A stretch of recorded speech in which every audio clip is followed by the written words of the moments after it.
body's a blessing, girl. I ain't trying to pressure her. She messed with the temperature. Hard road this. Et bonjour, c'est Souda pour une nouvelle vidéo sur Real of the Mad God.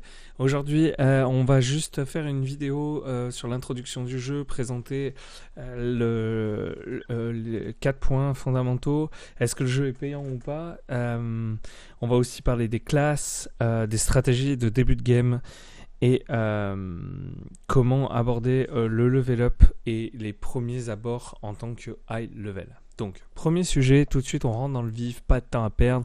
Est-ce que le jeu est payant ou non? Non, le jeu n'est pas payant. Par contre, je vous recommande d'acheter le pack que je fais apparaître à l'écran ici. Donc, peut-être ici, on ne sait pas où il va être, mais il va être là. Donc, ce pack, pour la somme de 20 €, il vous permet, c'est vraiment le meilleur départ. Moi, je l'ai pris au début, franchement, je ne regrette pas. Si c'est le meilleur investissement que j'ai fait dans Real of the Mad God, vous n'êtes pas obligé, mais c'est vraiment un bon départ. Sachez qu'un jeu, coûte 40, 50, 60 €. Là, avec un investissement de juste 20 €, vous allez pouvoir jouer longtemps. Donc, c'est un plus. Si vous ne l'avez pas, vous inquiétez pas, vous ne voulez pas investir, il n'y a aucun problème. La vidéo sera faite aussi pour les free-to-play, les gens qui se lancent sans argent. On va l'adapter, on va expliquer différentes stratégies qui vont vous permettre, que vous payiez ou non, de vous investir dans le jeu. Première chose, on va regarder ce site qui est Realm Ace. Vous devez toujours vous l'utiliser comme référence. Dessus, il y a un Wikipédia qui vous permet d'avoir accès aux classes, aux différents items, ainsi qu'aux donjons. Vous avez des stratégies, vous avez un moyen de faire du commerce avec d'autres joueurs. J'en parlerai pas dans cette vidéo, peut-être dans une prochaine, rien n'est sûr. Il y a aussi moyen de trouver une guilde. Vous pouvez trouver votre meilleur ami, où il est stuffé, quand il est stuffé, en temps réel. Donc c'est vraiment le top du top. C'est ce site-là. Ok ? Au niveau des classes, comme vous pouvez le voir sur le screen, je me suis mis sur la page du Wizard parce que je vous encourage à toujours prendre Wizard. Vous avez un emplacement ou 2 emplacements où vous avez un Wizard, c'est obligatoire. Ok ? Le Blizzard produit énormément de dégâts à distance.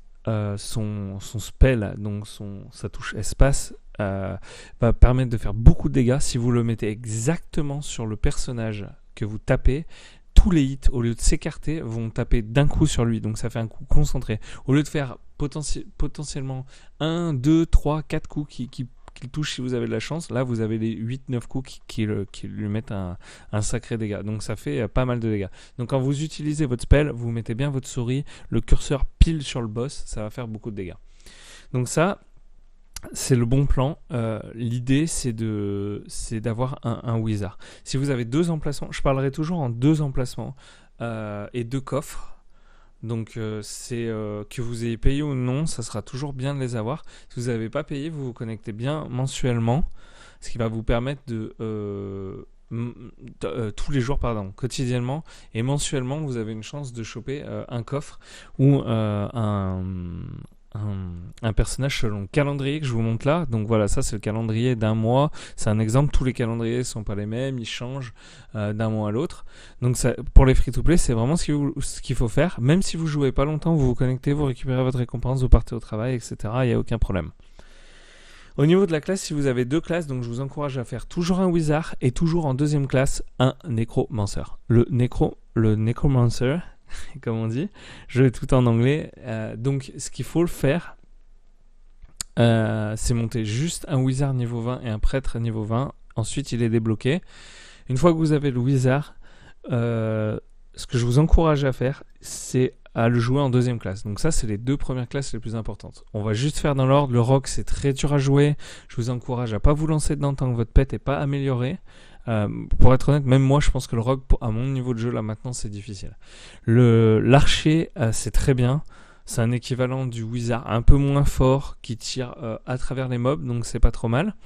Avec un arc, l'arc tire à travers les mobs, donc ça c'est vraiment pas mal. Son pouvoir héroïque, il empêche l'ennemi de se déplacer et ça le route sur place, donc c'est vraiment bien. Le prêtre fait pas beaucoup de dégâts, ce heal, mais fait pas beaucoup de dégâts. Je vous l'encourage pas, vous allez voir qu'au début ça sert pas à grand chose, surtout vous avez pas de mana. Le warrior, pour moi, c'est une des classes les plus difficiles, voire la classe la plus difficile. C'est une classe CAC, donc je vous l'encourage pas au début. Le knight, pareil, pas au début. Le paladin, c'est pas mal, c'est quelque chose d'intermédiaire, mais encore une fois, pas forcément au début. L'assassin, c'est un peu comme le rogue, c'est très bien quand on a beaucoup de mana régène. Chasseuse, c'est un peu comme l'archer, mais c'est un peu en dessous. Ok, donc vraiment évitez au début. Mystique, c'est très dur. C'est une sorte de wizard sans les dégâts, surtout que si vous pouvez pas utiliser votre pouvoir héroïque, c'est dur. Trickster, c'est un peu comme l'assassin et le rogue. Voilà, c'est un peu en dessous par rapport aux autres, surtout en début de game. Sorcier, vous pouvez prendre sorcier en début de game. Ça produit pas mal de dégâts. Ça n'a pas vraiment besoin du pouvoir héroïque. C'est mieux que le prêtre.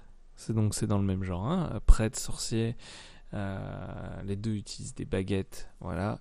Vous avez le ninja, très dur à jouer, je vous l'encourage pas. Et le samouraï, je vais être franc avec vous, j'ai pas encore testé, mais apparemment c'est très bien, mais pas pour l'early game aussi. Donc voilà, les classes vraiment à mettre sur le dessus: wizard, nécromancier et sorcier. Voilà, ça sera les trois vraiment qu'il faut privilégier au début. Si vous avez deux places, toujours un wizard, un nécromancien. Je vais vous expliquer maintenant la stratégie une fois que vous avez ces trois personnages. Donc, la stratégie qu'il va falloir élaborer maintenant, ça va être, si vous avez un personnage, il va falloir garder des items, donc 4 items de base pour votre prochain personnage quand vous allez mourir. Donc vous allez trouver une autre baguette, donc vous mettez la meilleure baguette que vous pouvez trouver. Si vous jouez par exemple sorcier, ou si vous jouez wizard, vous prenez le meilleur staff que vous pouvez avoir, vous allez le mettre dans votre coffre, vous allez en porter un, ensuite le deuxième que vous trouvez, vous le mettez dans le coffre, et pareil, vous faites ça pour les 4 items. Ce qui fait que si vous mourrez à n'importe quel moment du procédé, vous avez toujours d'avance un set d'items. Si vous mourrez, pas tout de suite vous restuffez un personnage. Ça, c'est la stratégie à aborder quand vous êtes au début du jeu et que vous n'avez pas payé dans le jeu, donc vous avez un coffre et un emplacement de personnage. Toujours, vous mettez tout dans le coffre et voilà. Ça, c'est l'idée. Si vous avez payé le jeu et que vous avez 2 personnages et 2 coffres minimum, donc je pars toujours de ce fait-là. Si vous avez plus, tant mieux, vous vous adaptez. Donc ça veut dire que ma stratégie, vous la déployez. L'idée, c'est que vous prenez un perso, de préférence au nécromancien, vous l'amenez, vous allez jouer avec, vous le montez niveau 20, vous lootez tout ce que vous lootez, qui est une potion, vous les mettez dans les coffres. Vous allez dans vos coffres, vous remplissez vos coffres. Quand vos coffres sont pleins, tout de suite, vous faites une déco sur le personnage qui farm. Donc lui, vous claquez pas de potion dessus, c'est fait exprès. Vous claquez 0 potion sur ce personnage. Et sur l'autre personnage que vous montez, vous le connectez, vous claquez toutes les potions et vous recommencez. Vous reprenez le personnage A, vous allez dans le Godland, vous remplissez vos coffres, vous revenez dans votre vault quand vos coffres sont pleins avec le personnage B, vous cramez toutes les potions et vous retournez avec le personnage A farmer. Pourquoi faire ça? C'est très simple. Votre personnage A, qui est le personnage de farm, est un personnage croquette. Il va faire que crever. C'est le but du jeu, on s'en fout. Le tout, c'est qu'il vous ramène 1 ou 2 potions à chaque fois avant de mourir, qu'il ramène bien au personnage B, pardon. Comme ça, un jour, votre personnage B sera super stuffé. Et celui-là, quand vous le sortirez, vous serez sûr, vous ne mourrez pas. Vous saurez comment jouer, vous aurez l'habitude de jouer. Et en plus de ça, il sera maxé. Il aura max défense, il sera plus performant. Il aura max attaque, il fera plus de dégâts. Et ainsi de suite. Ok? Pareil, vous chopez un item. Donc, prenons le cas où vous avez un nécromancien et un wizard. Le personnage croquette, c'est toujours le nécromancien sur les deux. Le personnage que vous allez stuffer, c'est le wizard. Si vous chopez un staff, par exemple 10, et que sur vos 2 personnages, vous avez un 9, vous n'allez pas garder le staff 10 sur le personnage croquette. Vous allez bien le donner au personnage, au wizard, afin qu'il garde toujours le stuff le plus haut. Parce que c'est le personnage le plus important, c'est votre main. Donc voilà, ça c'est la stratégie à avoir si vous payez. Si vous payez et si vous payez pas. Si vous payez pas, je vais être franc avec vous, ça va être un peu plus long et un peu plus décourageant. L'idée, ça sera vraiment de garder un set d'avance et essayer de pas mourir. Donc vous prenez votre temps. Disons que quand vous payez pas, le jeu est un tout petit peu long au début. Donc voilà, vous faites bien attention à ça. Maintenant, je vais parler... Donc ça, c'était la stratégie. J'ai payé... est-ce qu'il faut payer le jeu ou non? J'ai payé des classes. Et maintenant, on va expliquer la procédure de ce que vous allez faire. Je repars du fait où vous n'avez pas payé. Donc vous avez qu'un seul personnage, un wizard. Donc vous prenez toujours un wizard. Ce que vous allez faire au début, c'est que vous allez commencer le jeu. Et si vous regardez sur mon écran à ce moment-là, vous voyez une tête de mort dans un cadre rouge en haut. Quand vous allez sur un serveur, vous avez toujours un cadre rouge autour de votre carte, quelque part comme ça. C'est la prochaine quête que vous devez faire.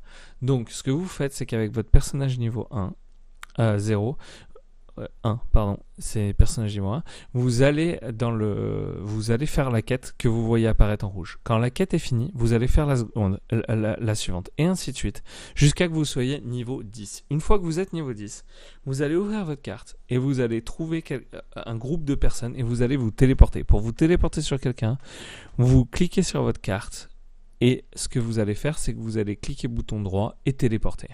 Une fois que vous êtes téléporté sur quelqu'un, dans le Godland, donc la zone où je suis actuellement, que vous voyez à l'écran, c'est le Godland. Le sol est grisé.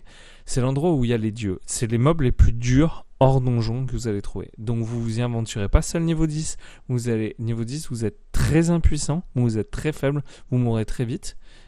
Pas du tout comme mon personnage est en train de faire, qui prend des shoots et qui meurt pas. Vous risquez en 2 shoots de mourir. Donc vous vous mettez bien derrière des gens. Vous n'allez pas vous aventurer tout seul. Vous suivez des gens, de préférence des distances comme vous. Comme ça, vous restez à côté d'eux, près d'eux. Vous oubliez pas, si vous êtes à 2 doigts de mourir, s'il y a le moins de soucis, vous appuyez sur R, ça vous renvoie directement au Nexus et vous mourrez pas. Et vous allez, comme ça, hop, licher, donc gratter l'XP des autres. Et ça va vous monter niveau 20. Et niveau 20... là, vous êtes un papa. Non, je rigole. Vous êtes toujours une croquette, mais vous êtes une croquette, moins grosse croquette, quoi. Ok ? Donc, l'idée, ça va être à partir de ce moment-là, de continuer à tuer les mobs et de commencer à les taper vous-même, ok ? Comme le fait mon personnage. Une fois que les mobs meurent, ils ont une chance, donc ça, c'est ce que j'avais plus ou moins expliqué dans ma première vidéo, de drop une potion. Comme je viens de le voir, vous venez de le voir là à l'écran, maintenant, cette potion-là, que je ramasse, potion d'attaque, ce sac bleu, c'est une potion que vous allez pouvoir utiliser sur votre personnage 1. Donc là, dans mes sacs, j'ai une potion que je garde sur mon sorcier. Mais ça, dans le cas de la stratégie 1, vous pouvez, de la stratégie où vous ne payez pas, vous pouvez la craquer. Si vous double-cliquez dessus et pan, vous gagnez un attaque, donc vous allez taper plus fort. Si vous payez le jeu, là, vous attendez à la deuxième potion. Vous appuyez sur R, vous allez dans vos coffres, vous videz vos coffres et on fait la stratégie que j'ai expliquée un peu avant. L'idée, ça va être ça, c'est de vous maxer en potions le plus possible. Donc vous tuez le maximum de mobs, vous le faites pas forcément tout seul, vous suivez d'autres joueurs, vous vous aventurez derrière eux, il vous suffit juste de taper pour avoir une chance de potion. Et ça va améliorer votre personnage. 1, ça va améliorer votre personnage. 2, ça va vous apprendre aussi à éviter les coups des mobs dangereux. Chaque mob a des spécialités. Je pense que j'en parlerai pas maintenant. Je pense qu'il n'y a même pas besoin d'en parler. En fait, vous découvrez très vite les spécialités des personnages. Il y en a où il faut tourner autour d'eux. Il y en a où il faut éviter certains de leurs shoots. Il y en a qu'il faut pas se battre contre eux. Il y en a qu'il faut pas taper parce qu'ils sont intuables et que ça sert à rien. Ok. Ça, c'est la stratégie. Ensuite, vous allez commencer à faire des donjons. Pour faire des donjons, je vous encourage. Si vous ne payez pas, vous pouvez vous lancer quasiment tout de suite. Ça n'a pas d'importance puisque votre personnage, dans tous les cas, est plus ou moins une croquette. Est destiné à mourir. Vous pouvez le faire assez rapidement. Vous ne pouvez pas vous lancer dans tous les donjons, donc faites bien attention à ça. Il y a certains donjons qui sont plus difficiles que d'autres. Là, celui que vous voyez sur la carte, le point blanc, ça c'est un donjon plutôt facile, mais il y en a des vraiment plus durs et qui sont pas adaptés en fonction des classes. Hop, vous voyez une autre potion. L'idée, ça va être de choisir les donjons les plus faciles et de jamais s'y aventurer tout seul. Je vais faire un guide très rapidement sur le Sprite, donc le donjon le plus facile dans le Godland, qui vous donnera des potions de dextérité qui sont la vitesse d'attaque, donc la vitesse à laquelle les shoots partent et la fréquence avec laquelle ils partent. Donc c'est pas mal d'avoir une bonne dextérité pour faire beaucoup de dégâts. J'ai pas précisé, mais je pense que vous l'avez compris, les donjons tombent sur les mobs que vous tuez là. Donc vous l'avez vu plusieurs fois à l'écran. Quand un mob meurt, il a une chance de drop un portail qui ouvre vers un donjon. Je pense qu'on va en revoir un là sous peu. Voilà, donc vous choisissez bien. Là, voilà, vous voyez le portail rouge là, c'est un qui tombe. Là, il y en a un autre ici. Donc voilà, c'est des choses qui peuvent tomber régulièrement. Hop, lui, il en a fait tomber un autre. Donc ça, c'est un simple, vous pouvez y aller s'il y a d'autres joueurs. Voilà, je pense que j'ai fait le tour pour cette vidéo. Si vous avez des questions, c'est un peu comme d'habitude. Vous pouvez me les poser en commentaire. Je réponds toujours. Il y a toujours d'autres personnes pour répondre qui connaissent un peu le jeu. Voilà. J'ai pas parlé du patch, j'en avais parlé pas mal dans la première vidéo. Donc les pets, vous voyez les œufs que j'ai dans mes coffres.